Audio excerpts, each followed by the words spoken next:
Welcome to the online classes of ABN and PRR College of Science, Kovur. Students, I am Thompson, lecturer in commerce. The subject I am dealing is auditing. The subject auditing is for third BCom vocational students and third BCom general students. Okay students, ఈ టాపిక్లో మనం discuss చేసుకునే concept పేరు audit report. దీన్ని తెలుగులో audit నివేదిక అని అంటారు. ఆడిట్ నివేదిక, audit report. Right. Audit report అంటే ఆడిటర్ తన ఆడిట్ వర్క్నంతా కంప్లీట్ చేసిన తర్వాత తాను ప్రిపేర్ చేసే ఒక స్టేట్మెంట్నే ఆడిట్ రిపోర్ట్ అని అంటారు.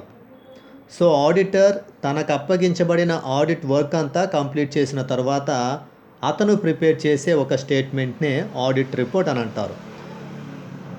The preparation of audit report is the last work of audit. So auditor తాను చేసే ఆడిట్ పనిలో లాస్ట్ వర్క్ ఏంటంటే ప్రిపరేషన్ ఆఫ్ ఆడిట్ రిపోర్ట్. ఈ విధంగా ఆడిటర్ తన ఆడిట్ వర్క్ని స్టార్ట్ చేసి అనేక రకాలైన డాక్యుమెంట్స్ని, బుక్స్ని, ఫైల్స్ని, వోచర్స్ని అన్నింటినీ జాగ్రత్తగా వెరిఫికేషన్ చేసిన తర్వాత ఆడిటర్ తన ఆడిట్ వర్క్లో చేసే లాస్ట్ వర్కే ప్రిపరేషన్ ఆఫ్ ఆడిట్ రిపోర్ట్.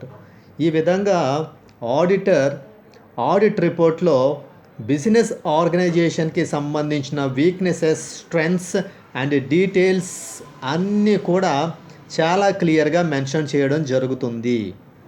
ఈ విధంగా ఒక బిజినెస్ ఆర్గనైజేషన్కి సంబంధించి అకౌంటింగ్ బుక్స్ అన్నీ ఆడిట్ చేసిన తర్వాత ఆడిటర్ లాస్ట్గా ఫైనల్గా బిజినెస్ ఆర్గనైజేషన్కి సంబంధించిన స్ట్రెంగ్త్స్ ఏంటి, వీక్నెసెస్ ఏంటి అని ప్రతి ఒక్కదాన్ని చాలా డీటెయిల్గా ఫైనల్ వర్క్గా తాను ఒక స్టేట్మెంట్ని ప్రిపేర్ చేస్తాడు. ఆ స్టేట్మెంట్నే ఆడిట్ రిపోర్ట్ అని పిలవడం జరుగుతుంది. సో ఈ ఆడిట్ రిపోర్ట్లో బిజినెస్ ఆర్గనైజేషన్కి సంబంధించి అన్ని ఫ్యాక్ట్స్, అన్ని వాస్తవాలు కూడా అందులో పొందుపరచడం జరుగుతుంది. సో ఆడిటర్ తన ఆడిట్ వర్క్ని చేశాడు అని చెప్పడానికి ఒక డాక్యుమెంటరీ ప్రూఫ్ అని కూడా ఆడిట్ రిపోర్ట్ని పిలుస్తారు. సో ఆడిటర్ తన ఆడిట్ వర్క్ని కంప్లీట్ చేశాడు, తన ఆడిట్ వర్క్ని ఫినిష్ చేశాడు అని ఎలా చెప్పచ్చు అని అంటే ఆడిటర్ ఫైనల్గా ప్రిపేర్ చేసే ఒక డాక్యుమెంటరీ ఎవిడెన్స్ అయినటువంటి audit report. So audit report అంటే మనం తెలుసుకునే విషయం ఇక్కడ ఏంటంటే ఆడిటర్ తనకు అప్పగించబడిన ఆడిట్ పనిని పూర్తి చేసేటప్పుడు తాను చేసే ఆఖరి పనినే, చిట్ట చివరి పనినే ఆడిట్ నివేదిక తయారీ అని అంటారు. సో ఆడిటర్ తనకు అప్పగించబడిన పనంతా పూర్తయిపోయిన తర్వాత చివరన ఆఖరున ఆడిటర్ ఒక నివేదికను తయారు చేస్తాడు. ఆ నివేదికనే ఆడిట్ నివేదిక అని అంటారు. ఈ ఆడిట్ నివేదికలో వ్యాపార సంస్థకు సంబంధించిన బలాలు మరియు బలహీనతలను చాలా వివరంగా ఆడిటర్ పొందుపరచడం జరుగుతుంది. ఈ విధంగా వ్యాపార సంస్థకు సంబంధించిన బలాలు, బలహీనతలకు సంబంధించిన అనేక వాస్తవాలతో కూడిన ఒక పత్రసహిత సాక్ష్యమే ఆడిట్ నివేదిక. ఈ ఆడిట్ నివేదిక అనేది ఆడిటర్ తన ఆడిట్ పనిని పూర్తి చేశాడు అని చెప్పడానికి ఒక సాక్ష్యంగా ఉపయోగపడుతుంది. Audit report is useful as a documentary evidence to the auditor that he has completed his audit work successfully. Auditor తన ఆడిట్ పనిని సక్సెస్ఫుల్గా ఫినిష్ చేశాడు అని చెప్పడానికి ఈ ప్రిపరేషన్ ఆఫ్ ఆడిట్ రిపోర్ట్ అనేది ఒక ఎవిడెన్స్గా ఉపయోగపడుతుంది. రైట్. ఆడిట్ రిపోర్ట్లో ఉండే విషయాల్లో కొన్ని ముఖ్యమైన విషయాల గురించి మనం ఇప్పుడు తెలుసుకోవడం జరుగుతుంది. దానిలో ఫస్ట్ పాయింట్ ఏంటంటే address should be made to the authority that has appointed him. ఆడిటర్ని ఏ పర్సన్ అయితే అపాయింట్ చేయడం జరిగిందో ఆ పర్సన్కి సంబంధించిన అడ్రస్ని మెన్షన్ చేస్తూ ఆడిటర్ ఆడిట్ రిపోర్ట్ని ప్రిపేర్ చేయాల్సిన అవసరం ఉంది. అంటే ఆడిటర్ ప్రిపేర్ చేసే ఆడిట్ రిపోర్ట్లో అడ్రస్ని మెన్షన్ చేస్తారు. ఎవరి అడ్రస్ని మెన్షన్ చేస్తారంటే the authority who has appointed the auditor. ఆడిటర్ని ఎవరైతే అపాయింట్ చేయడం జరిగిందో వాళ్ళ యొక్క అడ్రస్ని మెన్షన్ చేయడం జరుగుతుంది. జనరల్గా ఏదైనా ఒక కంపెనీ గురించి మనం ఎగ్జాంపుల్గా తీసుకుంటే ఆ కంపెనీకి సంబంధించిన ఓనర్స్గా ఎవరు ట్రీట్ అవుతారు అంటే కంపెనీ యొక్క షేర్ హోల్డర్స్. కాబట్టి ఆడిటర్ అనే పర్సన్ని కంపెనీ అపాయింట్ చేస్తే ఆడిటర్ తన ఆడిట్ వర్క్ని ఫినిష్ చేసిన తర్వాత అతను తయారు చేసిన ఆడిట్ రిపోర్ట్లో ఎవరిని అడ్రస్ చేస్తూ ఆడిట్ రిపోర్ట్ని ప్రిపేర్ చేస్తాడు అంటే అక్కడ ఆడిటర్ అడ్రస్గా ఏమని మెన్షన్ చేస్తాడు అంటే to the share holders of some particular company. ఏదో ఒక ప్రత్యేకమైన కంపెనీకి సంబంధించిన వాటాదారులకు టు ద షేర్ హోల్డర్స్ అని ఆడిటర్ అడ్రస్ని మెన్షన్ చేయడం జరుగుతుంది. సో ఆడిట్ రిపోర్ట్లో ఆడిటర్ని అపాయింట్ చేసిన అథారిటీ ఎవరైతే ఉంటారో వారికి సంబంధించిన అడ్రస్ని కంపల్సరీ మెన్షన్ చేయడం జరుగుతుంది. Next second point, auditor should express his opinion in connection to financial statements. Audit రిపోర్ట్లో ఆడిటరు ఫైనాన్షియల్ స్టేట్మెంట్స్ని చెక్ చేసిన తర్వాత వెరిఫికేషన్ చేసిన తర్వాత వాటినన్నింటినీ ఎగ్జామినేషన్ చేసిన తర్వాత ఆడిటర్ అతని యొక్క ఒపీనియన్ని ఎక్స్ప్రెస్ చేయాల్సిన అవసరం ఉంది. కాబట్టి ఆడిట్ రిపోర్ట్లో ఉండే అనేక ముఖ్యమైన అంశాలలో ఒక ముఖ్యమైన అంశము opinion of the auditor. Opinion of the auditor అంటే ఆడిట్ రిపోర్ట్లో ఉండేటువంటి అనేక ముఖ్యమైన అంశాలు ఒక ముఖ్యమైన అంశము ఆడిటర్ యొక్క అభిప్రాయం. ఆడిటర్ యొక్క అభిప్రాయం దేనికి సంబంధించి అంటే ఖాతా పుస్తకాలకు సంబంధించి. ఆడిటర్ ఏ కంపెనీ ఖాతా పుస్తకాలు అయితే ఆడిట్ చేశాడో ఆ ఖాతా పుస్తకాలను పరీక్షించిన తర్వాత అతని అభిప్రాయం ఏమిటి అనే విషయాన్ని ఆడిటర్ తన ఒపీనియన్ ఎక్స్ప్రెస్ చేయాలి. అదే ఆడిటర్ యొక్క అభిప్రాయం. ఈ విధంగా ఆడిట్ రిపోర్ట్లో ఆడిటర్ యొక్క అభిప్రాయం అనేది తప్పనిసరిగా తెలియజేయాల్సిన అవసరం ఉంది. నెక్స్ట్, ఆడిటర్ అకౌంటింగ్ బుక్స్ అన్నీ కూడా చెక్ చేసిన తర్వాత వెరిఫికేషన్ చేసిన తర్వాత వాటిని ఎగ్జామినేషన్ చేసిన తర్వాత ఆ వాటికి సంబంధించిన ఫ్యాక్ట్స్ అండ్ ట్రూ కాన్సెప్ట్స్ని ఆడిటర్ కంపల్సరీ డిస్క్లోజ్ చేయాల్సిన అవసరం ఉంది.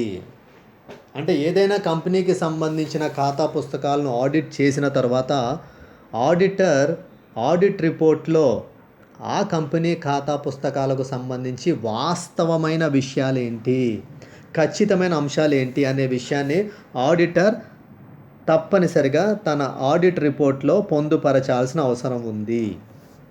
నెక్స్ట్ పాయింట్, ఆడిటర్ రిపోర్ట్ ఏ డేట్ని అయితే ప్రిపేర్ చేయడం జరిగిందో ఆ డేట్ని కూడా కంపల్సరీ రిపోర్ట్లో మెన్షన్ చేయాల్సిన అవసరం ఉంది.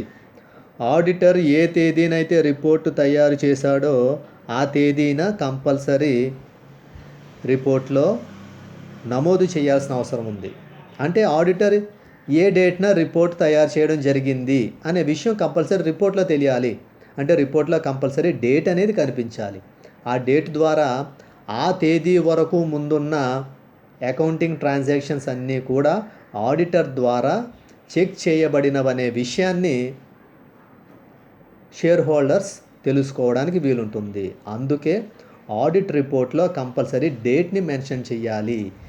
ఏ డేట్కి ఆడిటర్ ఆడిట్ వర్క్ని ఫినిష్ చేసి ఆడిట్ రిపోర్ట్ని ప్రిపేర్ చేయడం జరిగిందో ఆ డేట్ని ఆడిటర్ కంపల్సరీ రిపోర్ట్ పైన మెన్షన్ చేయాల్సిన అవసరం ఉంది.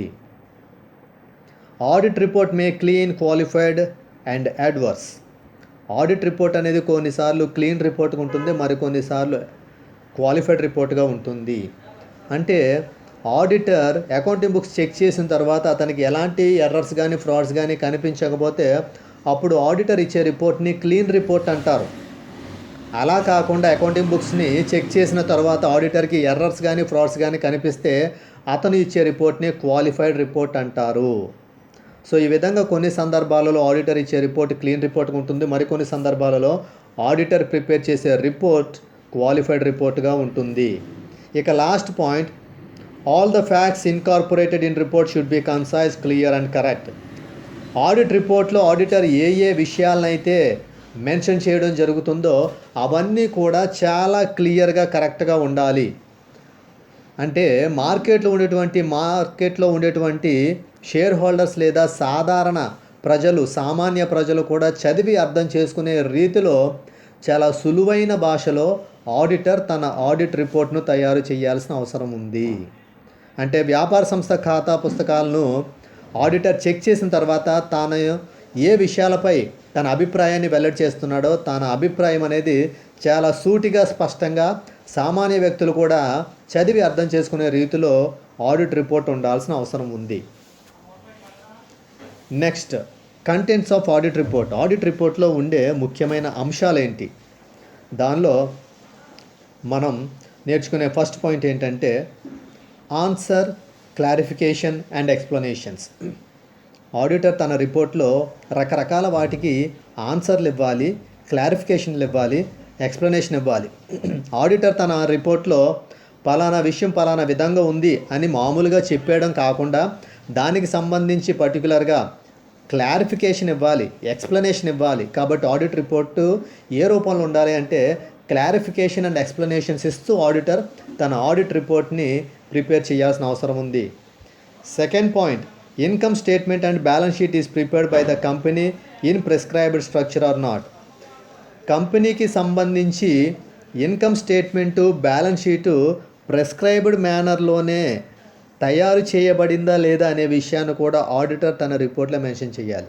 అంటే ఆడిటర్ ఒక కంపెనీకి సంబంధించి ఇన్కమ్ స్టేట్మెంట్ని, బ్యాలెన్స్ షీట్ని చెక్ చేసిన తర్వాత అవి ప్రిస్క్రైబ్డ్ మేనర్లోనే, ప్రిస్క్రైబ్డ్ స్ట్రక్చర్లోనే ఉండడం జరిగింది అనే విషయాన్ని ఆడిటర్ రిపోర్ట్లో మెన్షన్ చేయాలి. అప్పుడు ఆ రిపోర్ట్ను చదివిన షేర్ హోల్డర్స్ కంపెనీకి సంబంధించిన ఇన్కమ్ స్టేట్మెంటు మరియు బ్యాలెన్స్ షీట్ కూడా చట్టం ప్రకారం ప్రిస్క్రైబ్డ్ మేనర్ ఏదైతే ఉందో ఆ ప్రిస్క్రైబ్డ్ మేనర్ ప్రకారమే ఇన్కమ్ స్టేట్మెంటు, బ్యాలెన్స్ షీట్లు ఉన్నాయి అనే విషయాన్ని షేర్ హోల్డర్స్ చదివి వాళ్ళు సాటిస్ఫై పొందడానికి వీలుంటుంది. Third point, accounts are maintained as per the provision of laid down rules and regulations or not. అసలు కంపెనీకి సంబంధించిన అకౌంటింగ్ బుక్స్ని కంపెనీస్ యాక్ట్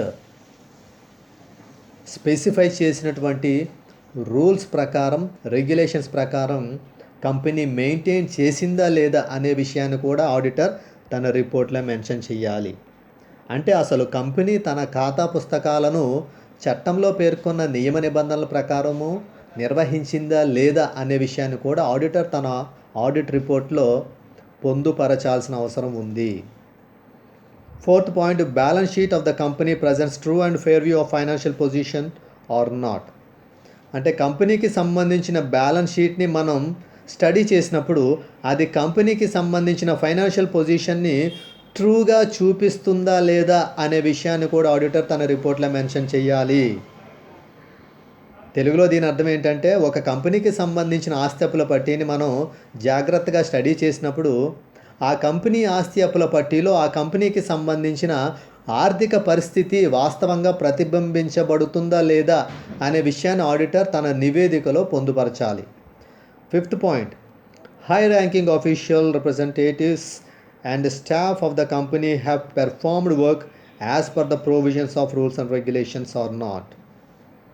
అంటే కంపెనీలో పనిచేస్తున్న ఉద్యోగులు కానీ ఇతరత్ర సిబ్బంది కానీ లేదా ఉన్నత స్థాయి అధికారులు కానీ వారి యొక్క విధులను కంపెనీల చట్టంలో పేర్కొన్న నియమ నిబంధనల ప్రకారమే నిర్వర్తిస్తున్నారా లేదా, ఎవరైనా ఏమైనా మోసాలకు అక్రమాలకు పాల్పడ్డారా లేదా అనే విషయాన్ని కూడా ఆడిటర్ తన ఆడిట్ రిపోర్ట్లో చాలా క్లియర్గా మెన్షన్ చేయాల్సిన అవసరం ఉంది. Sixth point, transactions of the company are satisfactory or not. So ఓవరాల్గా కంపెనీకి సంబంధించిన ట్రాన్సాక్షన్స్ సాటిస్ఫాక్టరీగా ఉన్నాయా లేదా అనే విషయాన్ని కూడా ఆడిటర్ తన ఆడిట్ రిపోర్ట్లో క్లియర్గా మెన్షన్ చేయాల్సిన అవసరం ఉంది. అంటే ఒక కంపెనీకి సంబంధించిన ఆర్థిక వ్యవహారాలన్నింటినీ ఆడిటర్ చెక్ చేసిన తర్వాత సమగ్రంగా మొత్తం మీద ఆ కంపెనీకి సంబంధించిన ఆర్థిక వ్యవహారాలన్నీ సంతృప్తికరంగా ఉన్నాయా లేదా అనే విషయాన్ని ఆడిటర్ చాలా స్పష్టంగా తన నివేదికలో పొందుపరచాల్సిన అవసరం ఉంది. Seventh point, auditor should provide suggestions if necessary. కంపెనీకి ఏదైనా ఫైనాన్షియల్ మ్యాటర్స్లో ఏవైనా అడ్వైజెస్ కానీ సజెషన్స్ కానీ అవసరమని ఆడిటర్ భావిస్తే అటువంటి సజెషన్స్ని, అడ్వైజెస్ని ఆడిటర్ ఇవ్వాలి. ఆ విషయాలను కూడా ఆడిటర్ తన రిపోర్ట్లో మెన్షన్ చేస్తే మంచిది. అంటే ఒక కంపెనీకి సంబంధించిన అకౌంటింగ్ బుక్స్ అన్నింటినీ కూడా ఆడిటరు కంప్లీట్గా చెక్ చేసిన తర్వాత ఆ కంపెనీకి సంబంధించిన ఓవరాల్ ఇష్యూస్ మీద ఆడిటర్కి ఒక కామన్ ఐడియా అండ్ అండర్స్టాండింగ్ వస్తుంది. కాబట్టి అప్పుడు ఆడిటర్ ఆ కంపెనీ ఫైనాన్షియల్ మ్యాటర్స్కి సంబంధించి ఏవైనా ఐడియాస్ కానీ అడ్వైజెస్ కానీ సజెషన్స్ కానీ ఇవ్వాలనుకుంటే అటువంటి వాటిని కూడా ఆడిటర్ తన ఆడిట్ రిపోర్ట్లో పొందుపరచడం మంచిదే. సో ఈ అన్ని ముఖ్యమైన ఇంపార్టెంట్ మ్యాటర్స్ని, ఇంపార్టెంట్ కంటెంట్స్ని ఆడిటర్ మెన్షన్ చేస్తూ తన ఆడిట్ రిపోర్ట్ని ప్రిపేర్ చేయాల్సిన అవసరం ఉంది. So this is the explanation of audit report and the contents of audit report. All of you, thank you.